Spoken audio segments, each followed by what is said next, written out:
This is Dan Schneider. On this Dan Schneider video interview, I will be speaking with Carl Brown from Internet of Bugs. We will be talking about AI, YouTube, and a whole lot of other things.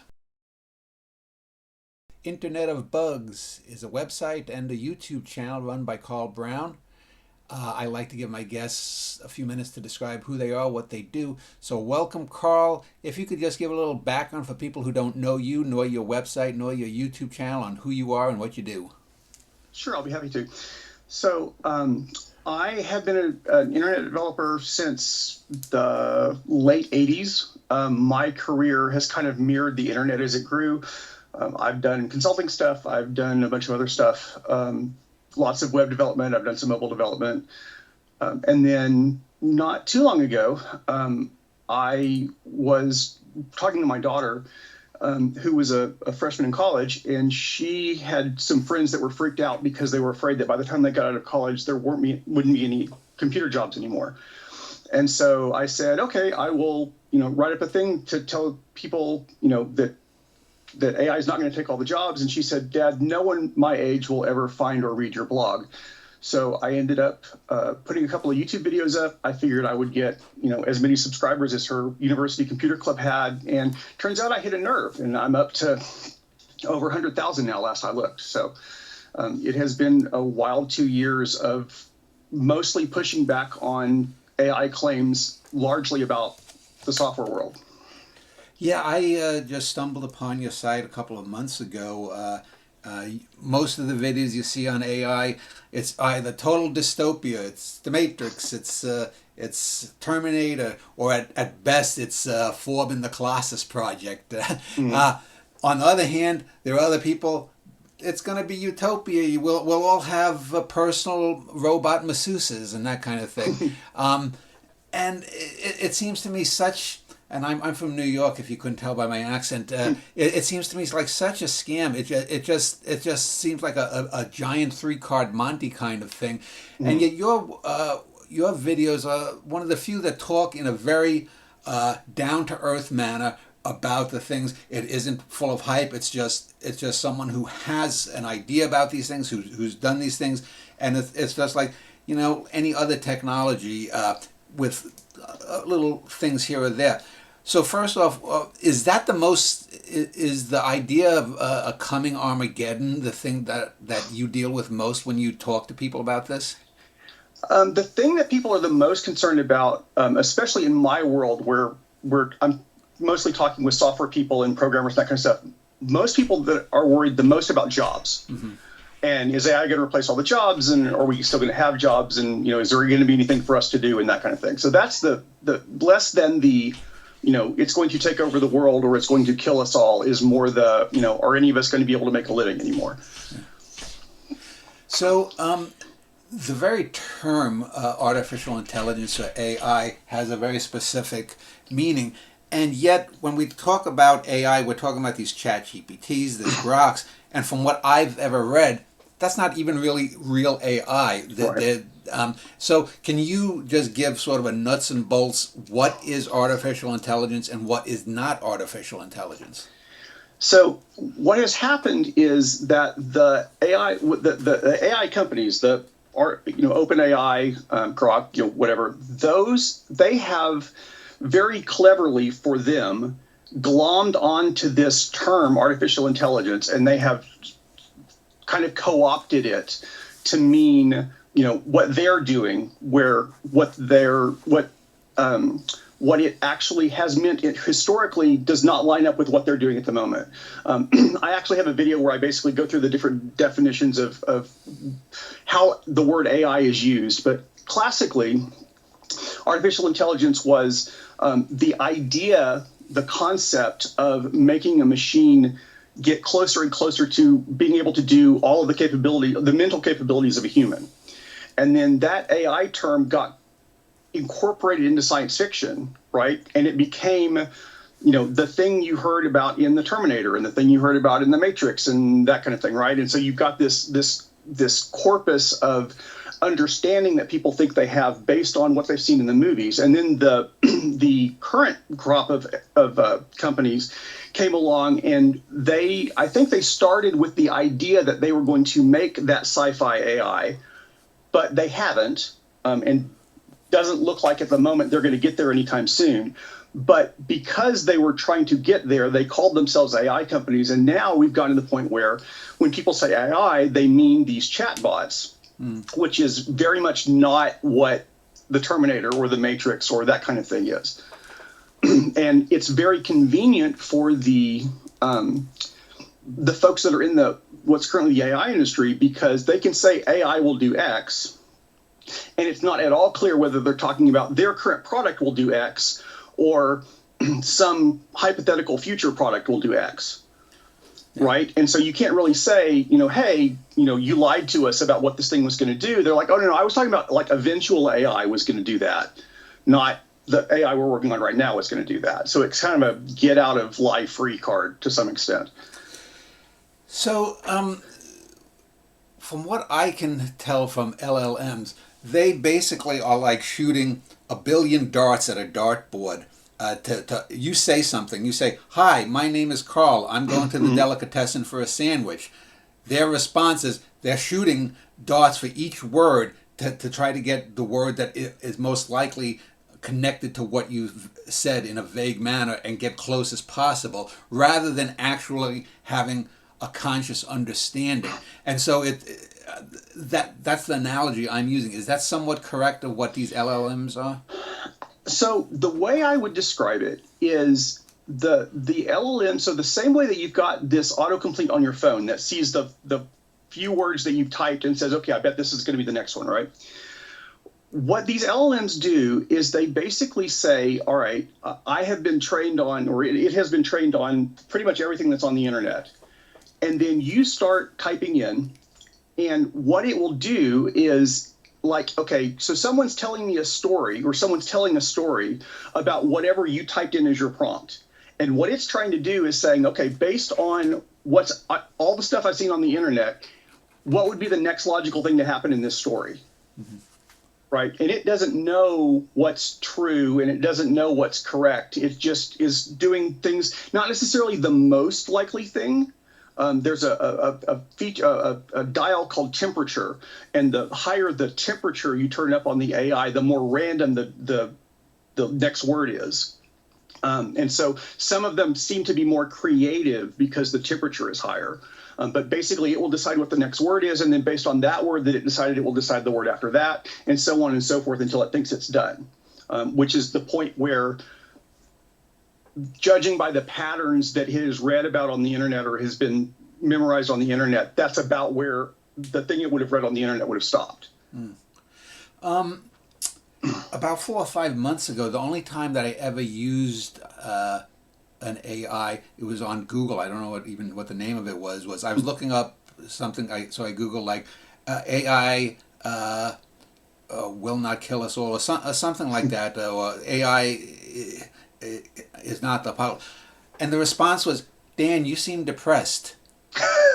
And it's like, and I was like, what does this have to do? But it makes sense if a large language model, if a bunch of gloom and doomers, the end of the world is coming, in 10 days, in the old sci-fi movies, the end is nigh. I guess it gets a lot of things from people who are depressed, and it's had conversations with it. And so just typing in that kind of a query, boom, it's diagnosing me. I mean, potentially. The other thing that happens is you've got companies. So the LLMs that you talk to aren't, I guess, pure, right? So the companies, once all of the data is crammed into the things, they go through a training cycle where basically they try to teach it things that they think are good and things that they think are bad. Mm-hmm. Right. And they try to kind of steer it in particular directions to try to make it hallucinate less, or try to make it more accurate, or to be more, depending on the political leanings of the group, more woke or less woke, or, whatever. But one of the things that they do is they try to train the AI so that when it sees things with certain keywords, or it sees things that have certain sentiments, it will try to intentionally redirect people because they don't want publicity that says, hey, I told it that I was depressed, and it said that, I should, do something to harm myself, or that kind of thing, right? So they tend to try to train these things to look at text, or to words that might seem that there might be some kind of a mental health problem, and then try to react to it as if it's a mental health problem, and that way they don't get the headlines that say, chatbot told person to, off themselves. So I want to talk about what I call the false future, and I'm assuming that you're old enough to remember, if not initially in reruns, the old cartoon series, The Jetsons. Hmm?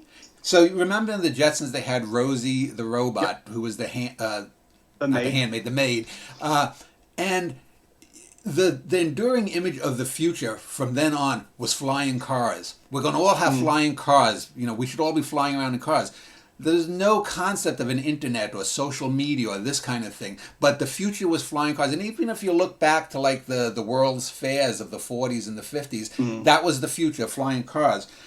And yet, when we talk about AI and you talk about needing someone, I don't see most human beings, even poor human beings, needing a butler or a valet. AI Roombas or self-driving cars that are artificially intelligent or whatnot are going to be more like it. So the idea that we're all going to have, Jeeves, the perfect robot butler, seems a bit ridiculous. It seems more likely to me that AIs, if they do come into our homes more so than they are on a computer screen, it's going to be Roombas or it's going to be self-driving cars or whatnot. Do you feel the same thing in that way? So the reason that people talk about bipedal, two-arm robots is because that's kind of the world that we built, right? There was at CES recently, there was a robot that I want to say was working in a Hyundai factory that was picking up parts and moving them over into another bin. It's still real early, but it's kind of happening. So the idea is to try to for some companies, the idea is to try to build this human analog so that way, in theory, anything a human can do, it can do. I don't know to what extent that's going to be useful. I know that there are certain circumstances. I don't know about the robot butler thing, but certainly in situations where you have people that are frail, that are old, there are a lot of healthcare kinds of situations, especially since we have a very aging population and we have fewer people coming up behind them. The idea is that maybe we'll be able to have, and these are not ready yet, but people are working on, robots that can move stretchers around and they can pick people up from one stretcher and put them on, or from a bed and put them on a stretcher and that kind of thing, to do a lot of the kinds of tasks that a nurse would do or a nurse's assistant would do to try to help and let the humans do things that are more socially important. Yeah. I don't know if that's actually going to happen, and I don't know to what extent that's going to happen, but I think that's the goal that people are working toward. But the robot walking around inside your house doing things for you, I think most people would find creepy. Yeah. But we'll see what actually ends up happening. It's really hard to predict how people are going to respond to technology. A lot of times they surprise you. I remember back when the iPhone came out, people were really, this is in 2007, 8, people were really freaked out about the idea of everybody having a camera on their phone.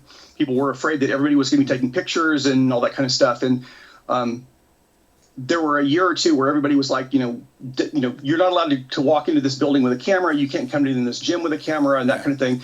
And that's pretty much just all gone away in a way that a lot of us wouldn't have predicted. So you never know what people are going to let themselves be taken over by for convenience sake. Unless you're working for ICE and you're being filmed by phone camera, then it's a problem. But that brings to mind the idea of the uncanny valley, and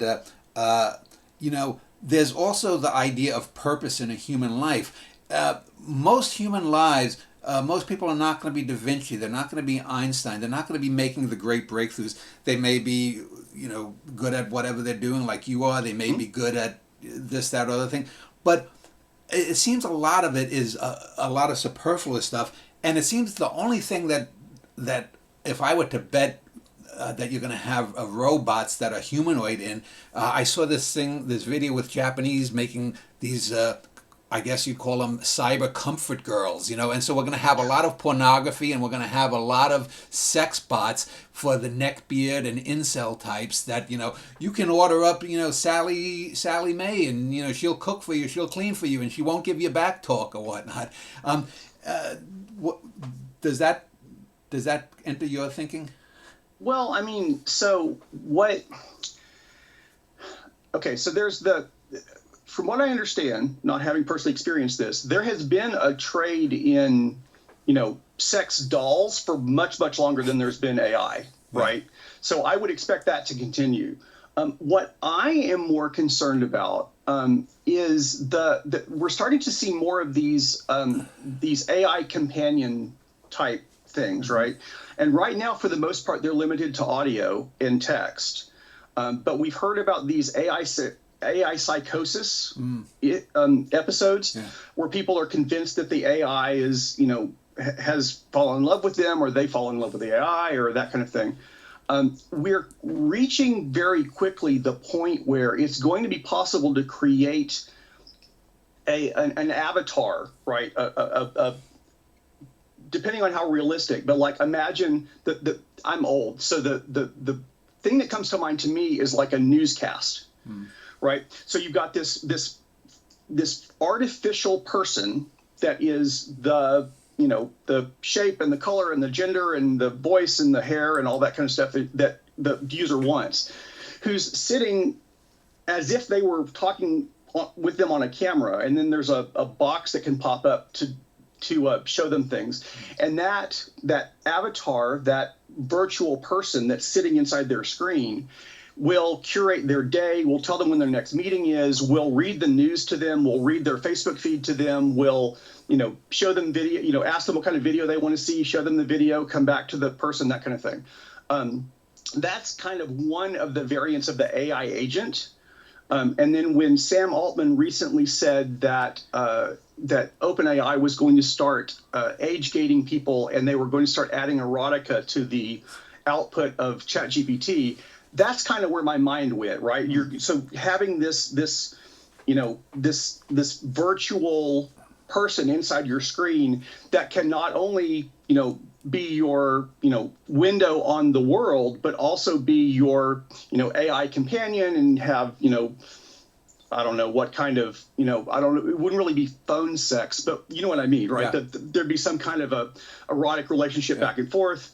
And then the thing that terrifies me about that is that whoever it is that controls what that AI decides to show you or not to show you has an insane amount of power over lots and lots of people in shaping their view of the world, right? We already have this problem with social media, where the people that only get their news from social media and don't, or social media and maybe one specific television network or something, have this view of the world that is very curated for them. And so they make decisions based on this understanding of the world that technology has given them that's not actually correct.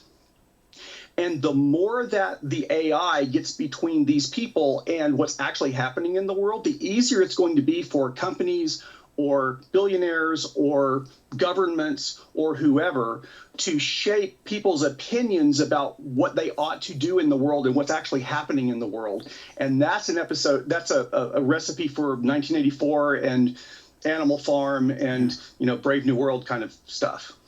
Yeah, well, and because that would be guided by a lot of this erotica or whatnot, I'm thinking it's a lot easier to make an artificial vagina than an artificial intelligence, and we're just basically overgrown monkeys in a lot of times. But I think it does get to the idea of purpose in life too, because a lot of people, when you said jobs is the thing that you think is the biggest issue, rather than this existential, humans versus Terminators kind of thing, a lot of people, maybe the majority of people, define themselves by what they do in terms of making a living, whether they're a hunter-gatherer out in the outback, or whether they're an executive in in Europe or whether they're a baker down on Main Street. And to have all of these artificial intelligences come in and do that, do we really want to be? I don't want to be lazing around on the beach for 50 weeks out of the year. It seems to me that they're missing the element of what is human here. I don't know. It just seems that, and I guess for me this gets to the idea of capitalism. If everything is driven by the need to make a profit, there's something wrong there, and things are going to go wrong because profit over everything else has traditionally ended up in things just going terribly wrong. What is your take on the economics of it, I guess? So a lot of people in having these conversations, right, get fixated on capitalism, and I'm not going to say there's not an element of that, but if you can imagine this same kind of scenario playing out, you're old enough to remember the former Soviet Union. Yes, I was born in 1965, so yeah. So if you remember back, what we heard about the Soviet Union and what we've learned about the Soviet Union since it fell, and we can actually read its files and that kind of thing. Having the same kind of artificial intelligence in a Soviet communist world, or what they called communist world, wouldn't be any better, right? The trick is more about the authoritarianism, I think, rather than the capitalism specifically. When you have people who are in a position to be able to use whatever technology or whatever propaganda or whatever information systems to increase their share of the wealth of the society, right? Whether that's the premier of the Communist Party somewhere, or whether that's the billionaire that runs OpenAI or Amazon. I think it's more about how technology can be used as a lever to try to move resources from the many to the few, rather than the individual economic system that's the thing that is the playing field kind of on which the technology is moving the resources around. Yeah, I agree very much with that. I think, though, human history, especially online, tends to show that we don't use the tools that we have to the best advantage, whether it's artificial intelligence. This could be a great tool for actual learning rather than the stultifying of the human mind. But then I look at things like the Internet Archive or Project Gutenberg. When I was a kid, and if I wanted to read one of the great classics books, I had to wait sometimes 2-3 weeks from the library for the copy to come back. Now I can go to anything in the public domain. I can read books written 150 years ago, and I can read the text, and it's out there. But people don't use it as much as you think. This should be a golden age of reading, for example. And what do kids online do? TL, too long, do not read, or whatever it is. TLD, right? TLDR. DNR. And I have a feeling that the same thing is going to happen with artificial intelligence, which gets down back to the sex bots and rather than the stuff to actually make the society better. So, largely it's a function of incentives, right? So if the AI is put out there, or if the avatar, right, if the virtual person that's on your screen is put there for the purpose of trying to figure out how to get you to spend money in ways that benefit the people that are controlling them, or to vote for the people that that are paying for the avatar to run ads or whatever, right? Then it's not about whether or not you're trying to better yourself. What you're doing is you're being pushed in one direction by this virtual person or this social media algorithm or whatever. We're pretty much creatures of social norms, right? And as we get shown over and over again video and told and stories about people like us acting a certain way, our monkey brains tend to try to make us or to tell us that the correct thing to do is to act the way that the stories or the video that we're watching tells us that we're supposed to act.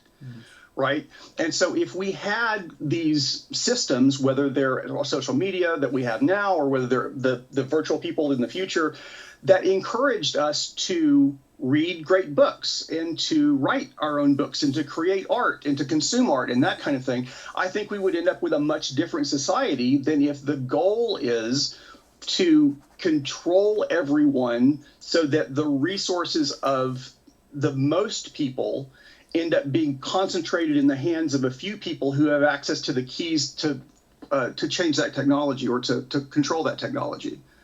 Carl, let me switch gears here for a little bit in this sort of second segment. I want to talk about some claims that I've heard about AI and sometimes leaves me a little bit baffled. The first one is that you're going to get artificial intelligence, then artificial general intelligence, then artificial superintelligence, and it'll be 1,000,000 times smarter. And in a week we'll cure cancer, and in 2 weeks we'll have faster than light speed, and this stuff.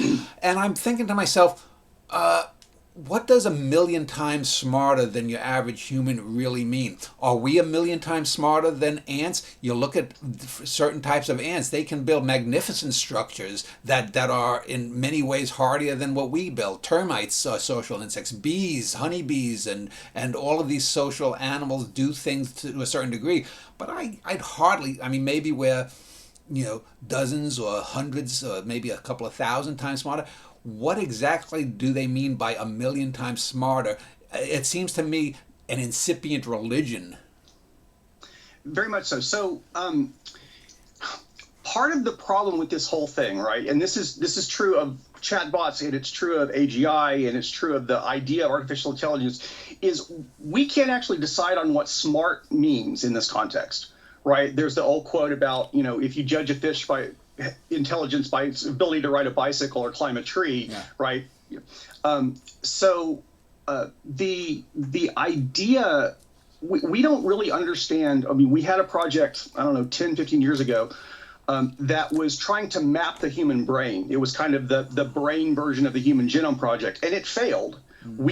We tried for 10 years, spent millions of dollars to try to map the brain, and we failed. We couldn't figure out how to do it. We just don't understand that much about what the brain does and how it works and what intelligence means and that kind of thing, right? And so when people are saying, oh, okay, this is going to be just as smart as a human, it's like, well, how do you measure that? We don't know. And so what they do is they make up these games. They make up these cute little tests and quizzes and stuff. And they say, oh, well, the AI did as well on this quiz as a human did, so obviously it's as smart as a human, right? And it doesn't work that way. It's kind of like the difference between, it's like if you can solve a crossword puzzle with one of those crossword solving books that has a list of all the clues that anyone's ever heard and what the answers are, right? That doesn't mean that that you're smart, right? That doesn't mean that you could create your own, crossword puzzle that would be judged, very good by people that like crossword puzzles. That doesn't mean that you can run a company. We create these, and humans have always done this, right? We do this in like job interviews and stuff, right? We try to say, okay, this person's going to be an employee here for years. We want to spend 20 minutes talking to this person, and we want to do the thing. We want to ask the questions that will tell us how this person is going to perform over the next few years. And it doesn't work that way, right? But we're used to trying that kind of thing, which is why they put these benchmarks on these AIs and says, okay, look, Sam Altman had this quote where he said that I think it was ChatGPT 03 was the 60th best programmer in the world or something like that. And what he meant was this chatbot could regurgitate the answers to a particular kind of riddle faster than any but the top 60 people in the world, the fastest 60 people in the world. But that's not the same thing as I can build an app that's maintainable, that can, have people rely on it and have people use it over years and years. So when we're talking about, 1,000 times smarter, we don't know what smarter means, right? Saying I can solve this riddle 1,000 times faster, sure, but who cares? Yeah. Right? And then when they get to the point where they start talking about artificial superintelligence, I'm working on a video for this, but like they'll say things like, well, the AI is going to be so smart that it's going to be able to map out what every human person in the world is going to do, and it's going to be able to persuade all of us to not turn it off and to do this and do this and the other thing. And the reason that it's going to try to, one of the classic examples is it's going to kill everyone in the world and turn them all into paper clips, because we told it that we wanted paper clips and paper clips were good, and it didn't understand that, killing people was not what we wanted it to do. And I'm like, well, hold on a second. So you're saying that at the same time, the thing is smart enough to persuade every person on the earth, or enough people on the earth, to put it in charge of all of this stuff, and so we wouldn't have the opportunity to turn it off because we put it in charge of all of these vital systems. But it's also at the same time not smart enough to realize that we didn't want it to kill all of us. Yeah. Right. So these artificial superintelligence kinds of things, it's like when they want to talk about why it's dangerous, they pull out these religious kind of, omnipotent creature arguments. And then when they're talking about, why, about alignment, right, they talk about, how, it's an alien brain and we can't possibly understand and it can't possibly understand us. And it's just, it's an argument that's inherently contradictory to itself. And it's, depending on who you're talking about, there are a couple of reasons for this. One of them is there are people that are just grifting, right? That kind of thing sells books, it gets clicks, it gets news reports, it gets attention. And the other thing that I think is even more insidious is when you're talking about how do we prevent a theoretical AI hypothetically at some point in the future from making the human race go extinct.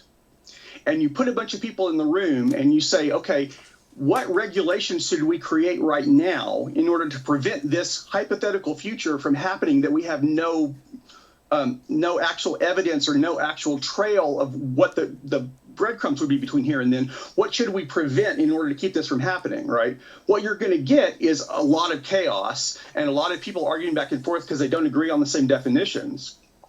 Whereas what we could be doing is things like declaring that companies ought to be held responsible for what their chatbots say to people. And if the chatbot encourages someone to take their own life, the company ought to be responsible for that, right? But it's a lot more convenient for the folks in the AI industry if everybody spends all of their time arguing about what we might want to do at some point in the future to try to keep this hypothetical thing from hypothetically killing all of us, rather than saying, here are the damages it's doing right now. Right? Here are the ways that it's rejecting people's medical claims for no good reason. Here are the ways that it's convincing people to hurt themselves. Here are the ways that it's rejecting people from being able to do jobs because of, reasons that aren't, ethical or legal or whatever. But the companies don't want us talking about regulating that. They would much rather us debating, some future hypothetical thing that may or may not ever happen. Yeah. One of the things I've often argued with people is I hate the term genius when it's used as a noun. I think, or for an individual. Albert Einstein was not a genius. He had a genius for math and physics. But if you've I've read a lot of his non just physical work and talking about society and whatnot. And he had if you just read that, you think, oh, this is like the male Oprah Winfrey. So it's not, there's not that. We want to think that we're going to get this thing that's going to solve everything, but it just seems to me that people have a hard enough time understanding that you don't have that with humans now, and AI isn't going to provide that. But I wanted to... go ahead. I was just saying, so, I mean, first off, Einstein was wrong about a lot of physics things, right? He went, as I understand it from what I've read, he went to his grave believing that quantum mechanics was not a thing and could not be a thing. Yeah. Right. The other thing that I think is really interesting in this whole artificial superintelligence kind of idea is the concept that you can, without actually touching the world, know exactly how the world is going to behave. right? And so when people spin these yarns about what artificial superintelligence is going to do, they're like, okay, this brain, it's thinking so fast that it's going to be able to predict exactly what's going to happen in the real world. And it's like that science doesn't work that way, right? Reality doesn't work that way. You have to make a change to the environment, see how that reacts, learn from that, and do that cycle over and over. That's how we figure out how the world is going to work. When you just take a smart person, right, and you sit them in a room with no contact with the outside world and you tell them to figure something out, you get things like string theory in physics, which people spent, decades trying to figure out. I mean, my degree's in physics from the late 80s or early 90s, and string theory was all the rage then, and now you don't hear about it much anymore because it turned out that it's really mathematically elegant, but it doesn't actually predict anything that happens in the real world. And you just fundamentally, it's kind of like, when you get these computer simulations of weather, right? It's like, okay, once you get out to 5 or 6 or 7 days, you just don't get good forecasts anymore. Yeah. And the idea of, okay, give me a weather forecast for the high temperature and the wind or speed and direction for today, a year from now. Right. And it's like there's no way, because there are way too many variables. But the same kind of people that realize that that's not possible are saying that the AI, these super intelligences are going to be able to predict the actions of all 6 billion people on the earth, which is way more ridiculous than the idea of being able to predict the weather a year from now. Well, it's like, this is one of the arguments I've gotten into people who don't believe in free will. I think we have free will because there's randomness, that we can't predict anything. If everything was predictable, it would be hard enough. I've heard you'd need a computer bigger than the actual universe to be able to do that. But let's say you could. But anyway, I don't want to get off topic on that. I do want to talk about a dozen years ago, I saw this a documentary, and it was about a guy I didn't know about, but who I've since learned much more about, Ray Kurzweil. And I thought the guy was a lunatic in the documentary. I mean, he had a lot of issues. He wanted to resurrect his father in a computer, and they tried to make the claim that he was always right. Yet, if you look back, he's got like a 40-year record of this. What do they call it? The merger, the singularity, or whatnot, going to happen, Right. and there's probably no man on record who's more wrong than Ray Kurzweil. Why is he considered like one of the, if not the godfather, but one of these gurus about AI when he seems to be always wrong? I mean, this is one of the things that's hard to predict about people, right? It's like, why is it that people glom on to, not that I'm accusing him of being a cult leader, but why do people glom on to cult leaders? And why do people glom on to charismatic politicians? And why do people think that Nostradamus predicted all of this stuff, right? Yeah. I don't know, to some extent now, people that are excited about Kurzweil and others are that way because other people are. Right. It's once you get somebody who's popular enough and whose readings have been, cited enough and who people talk about enough, then people become their followers just because they want to go along with the other people that are being their followers. Right. But I don't understand. I wasn't around. I don't understand how he got to the point back then that everybody started following him. But, you get these people that predict the end of the world. Right. These crazy preachers.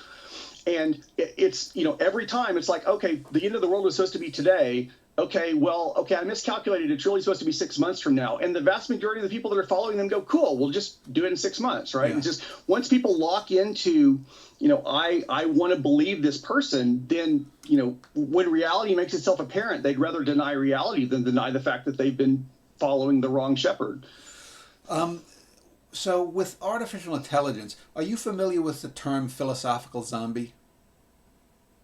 It would be that we can never really know if you or I really understand something. For example, if someone comes up and pinches you and you go, ow, are you doing that because you're a zombie who's seen other people do that, or that you really are feeling pain? So anyway, as regards to AI, I did this show a few months ago on artificial intelligence rights, because to me it seems that there's a portion of the AI community, or oligarchs, whatever you want to call them, that want to make a race almost. We need some group to sublimate to do all the shit work that we don't want to do, and we're going to have AIs do that, and also this then feeds into the revolution kind of thing. But it seems to me that well, let me just add before I get to my next point. Do you see that as one of the driving forces too? That we want to create AIs that are going to go to Mars and build cities for us, and then we come along and reap all the benefits. And it goes back to, did you ever see that old?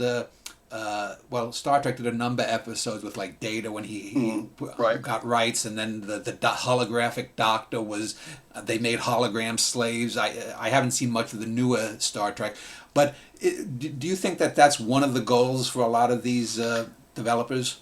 Well, I mean, so I think there are two pieces of this, right? So it's certainly true that we have people that, and I think for good reason, are trying to build devices, robots, whatever, what have you, that can prevent people from having to do things that are dangerous or hazardous or that kind of thing, right? The Boston Dynamics folks have been working on the little quadruped dogs that have the little, or dog-looking things that have the little arm that comes out. They've been working on those that like do bomb defusal, right? Or they can go out and the thing can pick up the bomb and like walk it off in the middle of nowhere, so that if it blows up, nobody gets hurt, right? That's a great use for a robot. Yeah. So we definitely are in a position where we want to be able to have these things that we build that will prevent people from being put in danger to some extent, right? But there's a different kind of side of this that people don't really think about. Back since whenever it was that the Czechoslovakian author coined the idea of robots, the idea of robots being self-aware and robots being people and all that kind of stuff has often been a metaphor or an analogy in our society for the people in society that are being mistreated. Well, Frankenstein's a perfect example too. Yeah. That you can argue that's a parenting analogy and that kind of thing, right? And so there's this kind of a problem where life kind of imitates art, right? Where you have all these authors that have told stories over the decades about, creatures and about computers and robots being mistreated as an analogy for what was happening with the people in their society. Yeah. And then as the people now who grew up on those stories and didn't think about what was going through the mind of the person that was writing them at the time and the circumstances under which they were creating that fictional world, they're taking a lot of those stories as kind of a aspirational guideline, right? And so we kind of move toward the things that we think are supposed to happen, where the things that we think are supposed to happen are a function of the imagination of somebody a generation or two back. So I don't know to what extent the idea is that the artificial intelligences are going to become self-aware or deserve rights or that kind of thing. I mean, I'm a functionalist, so I think that there isn't anything that's so special about the brain that it can't possibly be recreated. And so I think that probably at some point, maybe hundreds of years from now, actually, once we understand how a brain works and we can actually make an analog of it, that kind of thing might exist. But I don't think that's going to happen, certainly not in either of our lifetimes, and probably not in my children's or grandchildren's lifetimes. So you're one of those people that if it looks like AI, quacks like AI, it's likely AI. Well, I mean, the problem with that is, what does AI mean in this context, right? Because we've already talked about how we don't know what intelligence means. Yeah. We can't define it. So, sure, it's AI, right? But that just takes you to that just begs the question of, okay, so what's AI? Right? The question is, when you get into the questions of like, should it have rights, or does it have a soul, or, should we not be allowed to turn it off, or does it have emotions, or does it have feelings? Those are very different kinds of questions than, is it AI or is it intelligent? Yeah. And given the fact of the way we treat other human beings, though, I personally would say, if it does quack like AI, it doesn't hurt to give it, if they wanted to form the robotic miners of Mars union, let them form the union and negotiate for better wages or whatnot. But it's interesting because I was going to go on to the idea of what consciousness is. Are you familiar? I forget the guy's name. It just slips my mind. I think he was from Arizona State who 15, 20 years ago came up with the idea of human consciousness forming from these organelles that have microtubules, and that this, does that anything that... Okay. Vaguely, I don't. Okay, because I was just gonna add, because if that's the case, then artificial intelligence, silicon based life forms or whatever could never think the way humans are. If that's where we get our idea of creating reality, of consciousness and whatnot. So anyway. It's certainly conceivable to me that the current kind of hardware that we're trying to use to make an artificial mind is not capable of replicating a human mind. But that's a different proposition than saying, once we actually understand how a human mind actually works, there's no way that we could possibly build anything that mimics it. Yeah, right? And a lot of people have argued that you need embodiment. For example, how would we make an artificial intelligence know how a good apple pie smells? I mean, yes, they could say, well, there's 65 out of a million parts of cinnamon smell, and they could maybe analyze it, but they could never really just, that reminds me of Aunt Betsy when I was a kid. Well, probably they're not going to have an Aunt Betsy. Yeah. I mean, the qualia argument is always interesting, and to what extent, it's like, I mean, I don't actually know that there's anything going on in your head, and you don't actually know that there's anything going on in mine. That's right? The philosophical zombie thing. That's always, the whole Skinnerism and behaviorism, and it's always difficult to know, what's actually going on there, kind of thing, right? So, I've got a friend that's a philosopher, and he and I can go on about this for ages and ages. But from the point of view of an AI,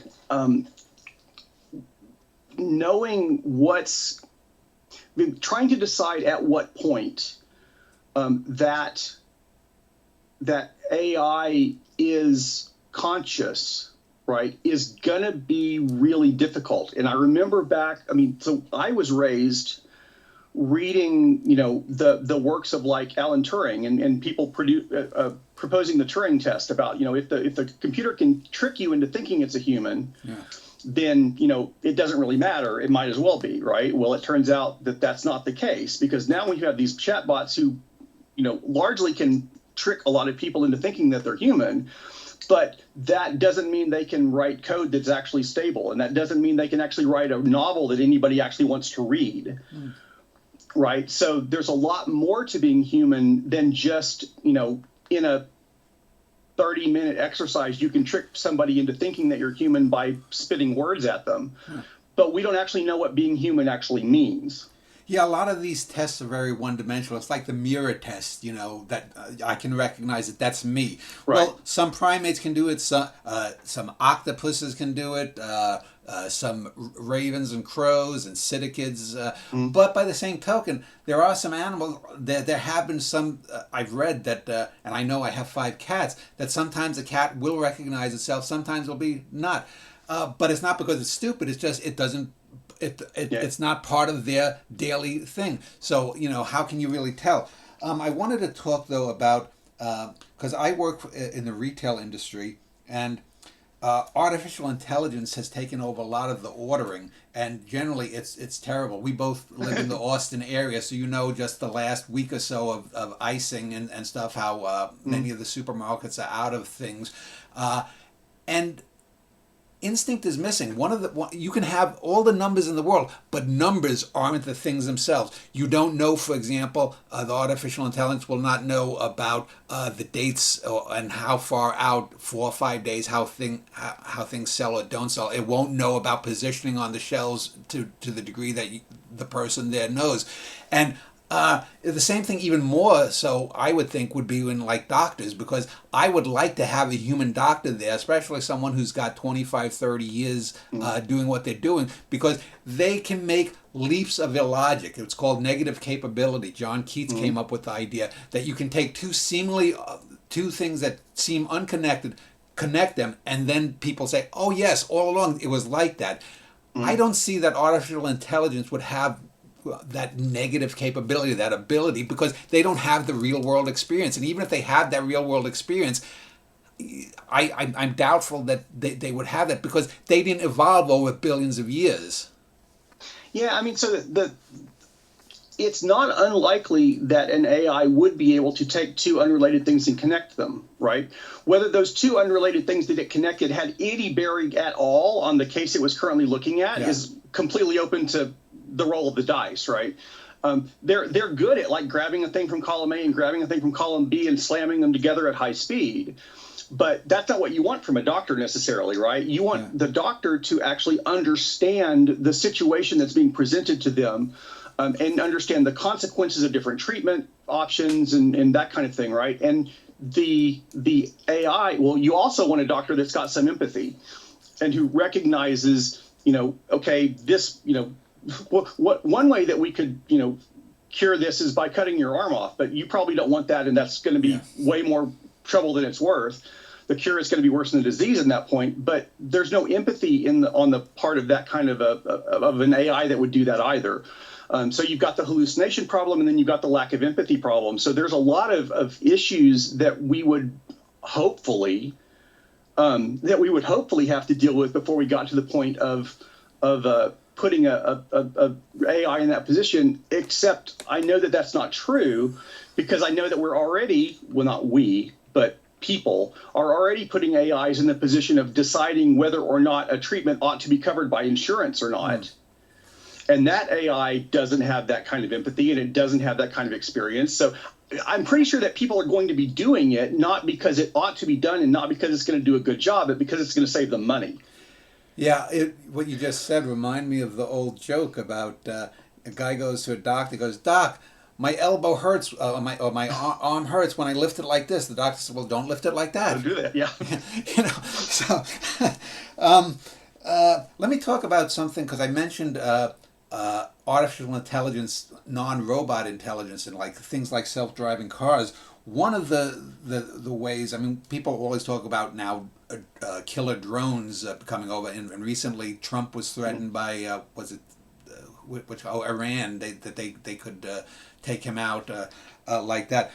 But I wonder what would happen if we get mostly self-driving cars, and it doesn't even have to be an evil actor from China or whatnot, but let's say some smart-ass kid who's a whiz kid there goes and he decides, I'm going to fuck up LA, and takes control of all the cars that are smart and starts causing crashes. I mean, that seems to me a very much more likely outcome or likelihood than the Terminator kind of thing, where you're going to have rogue agents, again, these smart ass kids or geniuses behind keyboard warriors doing all kinds of crazy things. Well, I mean, so first off, you don't have to have self-driving cars for that to happen, right? There are a lot of cars that have built-in like theft detection or theft prevention things that will shut the engine down. And so if you get some hacker who knows how to pull the trigger on that thing, you don't need a self-driving car to be able to turn off all of the cars of a particular brand of a particular year in a city right now. That's a whole different kind of problem. Where was I going with that? But the other thing is, with self-driving cars, we don't really need to worry. No, that's not true. We do need to worry. In addition to, and far more likely than the idea of somebody, a hacker coming in and changing all the cars to do something, over the air, the cars get really confused when things that they don't understand pop up. I read something the other day about a car that, for one reason, a guy was at an airport on the tarmac, and he triggered the button to have his Tesla come and pick him up on the tarmac, and it ran into a jet. Yeah. Because a jet is not a thing that it knows what to do with, right? And supposedly, what I've read is that there was a lady that was, or I think it was a lady that was killed in Arizona when a self-driving car ran over her at night. And supposedly, she was one of the first people, maybe the first person that ever got hit, pedestrian that ever got killed by a self-driving car. And supposedly, when they did the diagnosis, what had happened was that she was pushing a bicycle. And the self-driving car was trying to decide if that object was a bicycle or a person.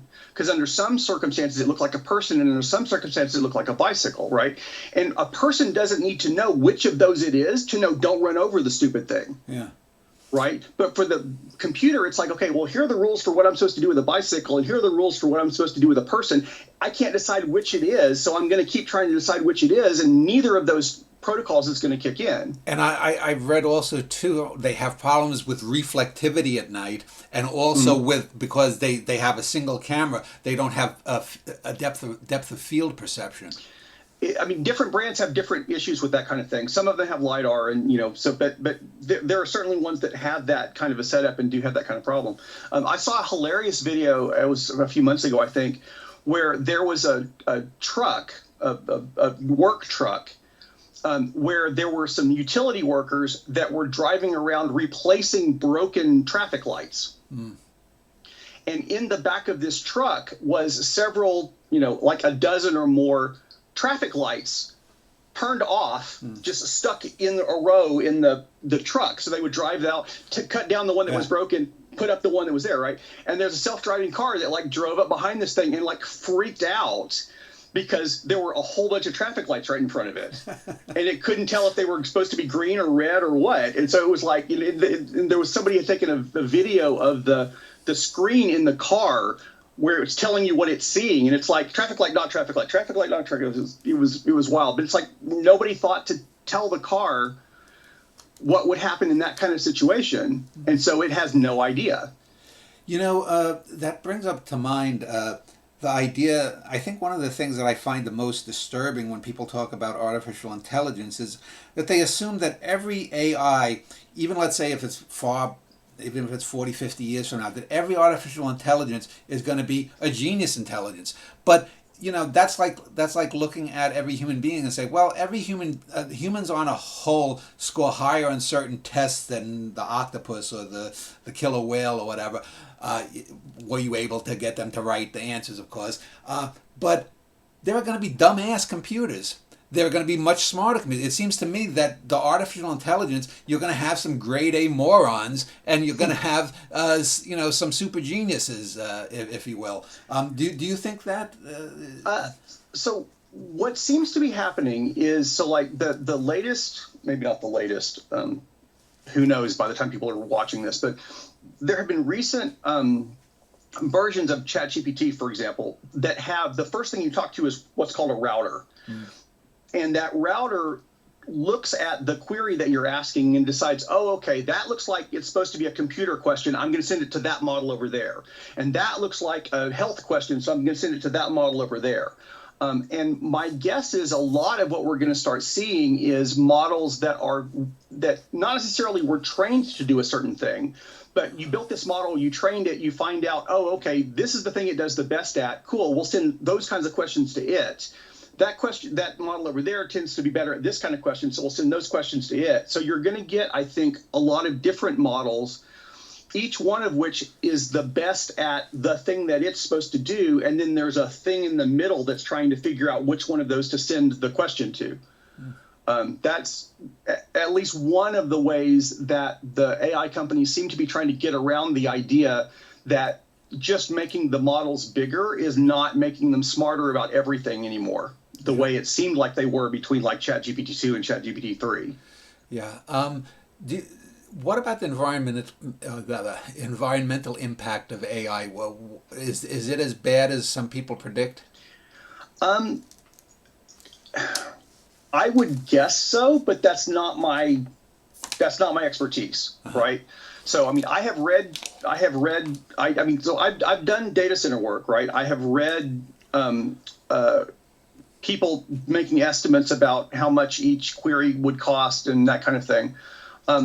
I tend to believe that the environmental cost is going to be pretty drastic, but I have not studied that myself and am not really in a position to say, it's better or worse or exactly what the companies are claiming that it is. But you get a lot of different people estimating a lot of different things, and I don't know what the real answer is. But the industry has this really long history of trying to downplay the impact of whether it's smoking or carbon dioxide or whatever. So who only knows. So we've had such a great conversation. I wanted to ask about some of the videos, but I think most people, if they go over to your website, they'll your YouTube channel and website, they'll find videos aplenty that'll keep them interested. Let me just ask you regarding the YouTube stuff. Two things. I wanted to ask about the videos, but you're getting censored or demonetized in your last video as we record this. What? Yeah, I mean, I don't know. I don't know what happened. I didn't ever get a good answer what happened. It eventually got corrected, but I don't know if it was a response. I mean, part of the problem. So my channel is about software issues, right? Not just AI, although AI seems to be what everybody wants to talk about. One of the big issues that we have in software is we have these giant monolithic companies like Google, who owns YouTube, who don't have a customer service because they don't have to, right? And they have these automated systems that will turn off channels and they will ban people and they will, do all this kind of stuff. And there's not really any kind of recourse if that happens. There's not really any kind of appeal process. We ought to do something, I would hope, about these giant monolithic companies that basically seem to bear no responsibility or don't have to take any responsibility for turning off people's livelihoods and that kind of thing. And I'm not, I'm not going to starve because my YouTube channel got turned off for a while. And I wouldn't starve if it got turned off completely. But it's just we've built this system where not just Google, but we've got all these giant monolithic companies that are, the kinds of monopolies that would have been broken up decades ago when you and I were younger, when they were going after AT&T and Microsoft, that no one seems concerned about the fact that they're, that they're just being able to do whatever they want to, and they have no recourse, and we have no recourse, and they have no accountability. And that's part of what's driving the AI problem too, is that, there's no, whether it's lobbying or whether it's just the amount of money or, whether it's, the fact that we've forgotten what antitrust is supposed to mean, or I don't know if you know Cory Doctorow, but the whole idea of, enshittification, where we just have to do, the companies have to do whatever it is that they can do in order to try to make the revenue, the profit line go up. And no matter who they have to screw to do that, they're going to do that.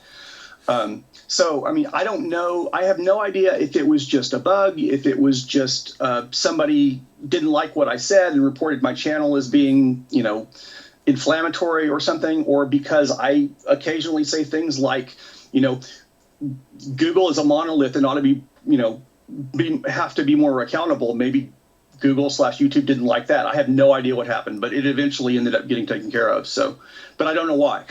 Do you think there's an AI bubble, and is it going to pop?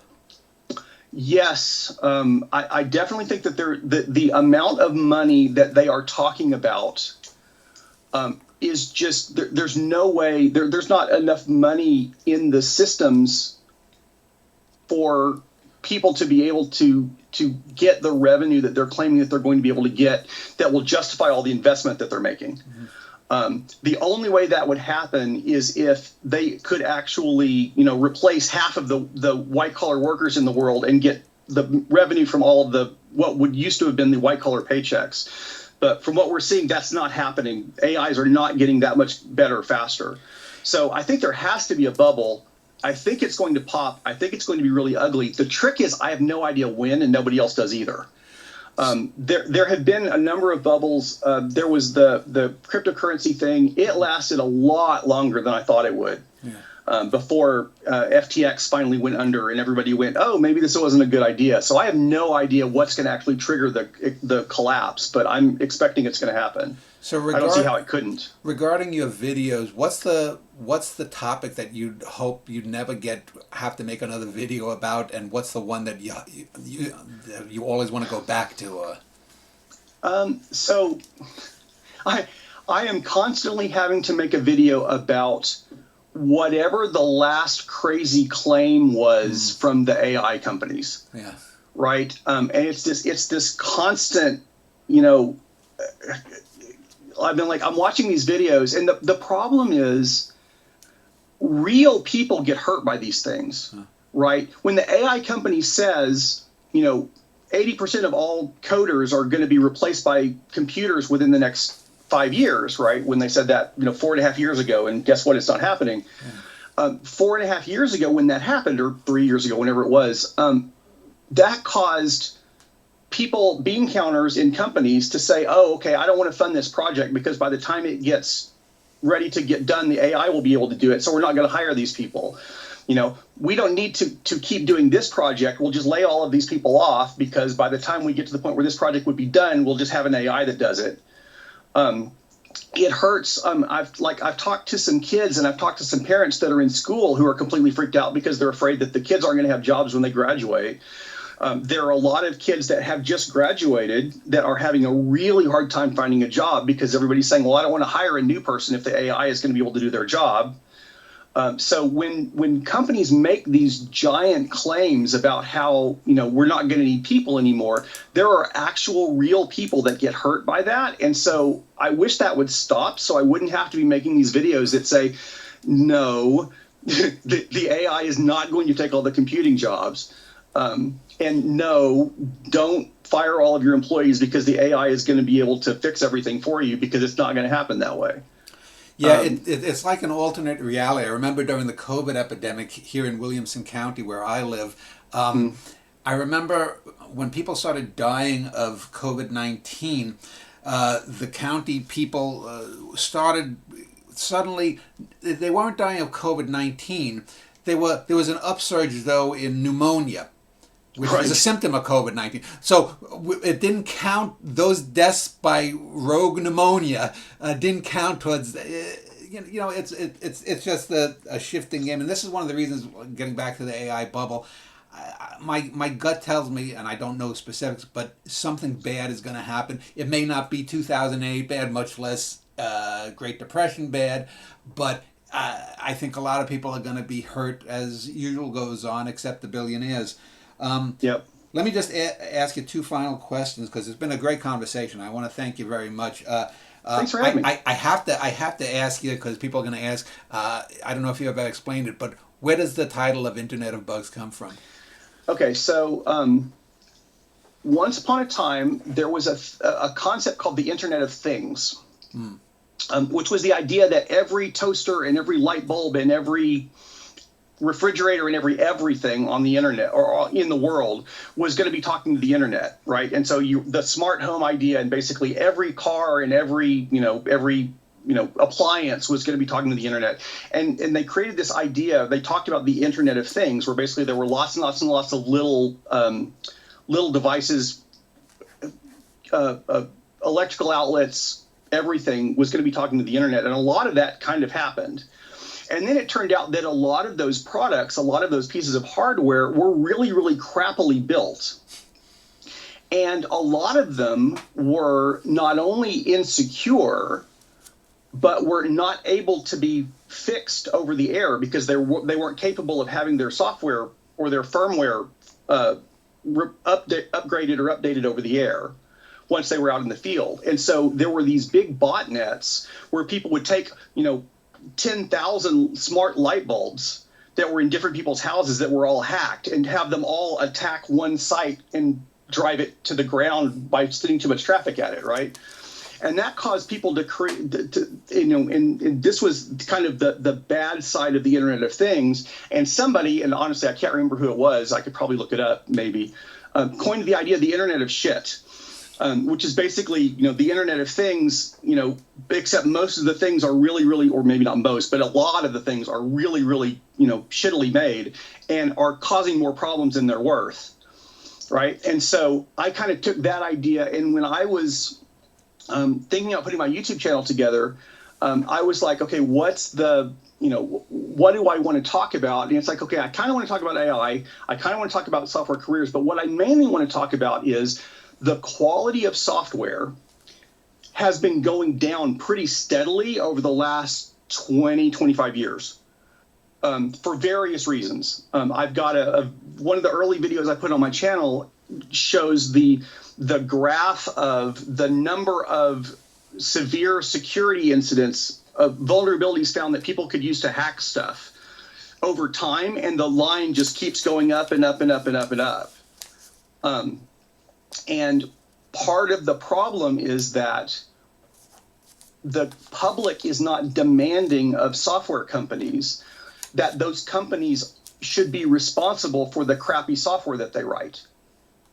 Right. And so you get I don't know if you remember, there was an incident not long ago, maybe a year ago now, maybe longer, I don't remember.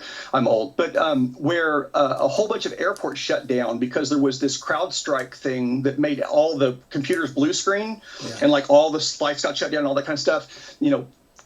Nobody got hauled before Congress to say, why did this happen? You're in trouble. Nobody got put up for, there were no trials about that.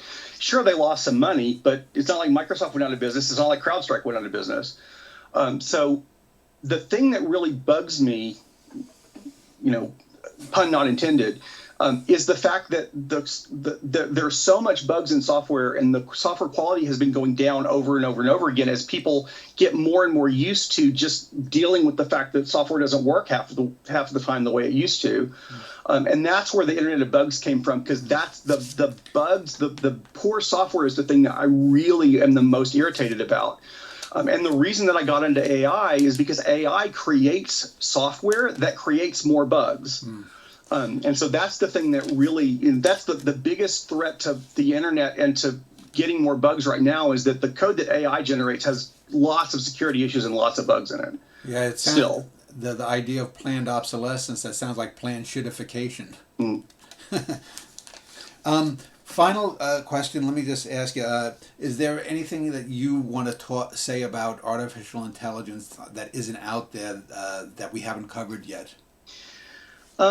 So there are actually really useful things that came out of this particular iteration of artificial intelligence that nobody's really talking about, because there's so much hype around what it might do at some point.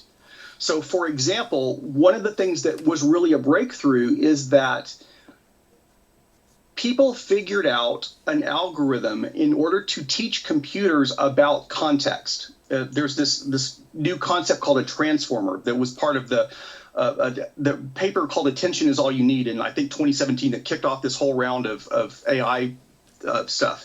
And, AI is now capable, or these processes are now capable of understanding whether you meant not left or not wrong when they see the word RIGHT, right? And that's not something that has been true before. But somebody came up with this idea of making each word in a sentence or in a phrase or in a paragraph, comparing it to every other word in the sentence, and then comparing that to mathematically these vectors of the stuff it was trained on, to understand from context what the meaning of that word is in that context. And what that does, that gives us much easier, much better kinds of searching, much better text processing, a lot of really useful things that we can do that nobody really talks about, because that mechanism went on when paired with neural networks to create these chatbots, which then everybody started saying we're going to take over the world, or take over all the jobs, or become just human and that kind of stuff. And it's sad that some of these really bright computer scientists who came up with these really great breakthroughs, nobody talks about that as a breakthrough, because it ends up being just a little part of something that people hate. It's interesting. I saw a video just the other day about the trouble that artificial intelligence has with negative commands, like do not show a picture of an elephant. But Carl Brown, Internet of Bugs, thank you. If anyone wants to get just watch videos that are grounded in good sense, not common sense, because if good sense was common, we wouldn't be here. But watch his videos. Go to Internet of Bugs, either the website or the YouTube channel. I highly recommend it. So thank you very much for your time, Carl. Thanks for having me. It's been a blast.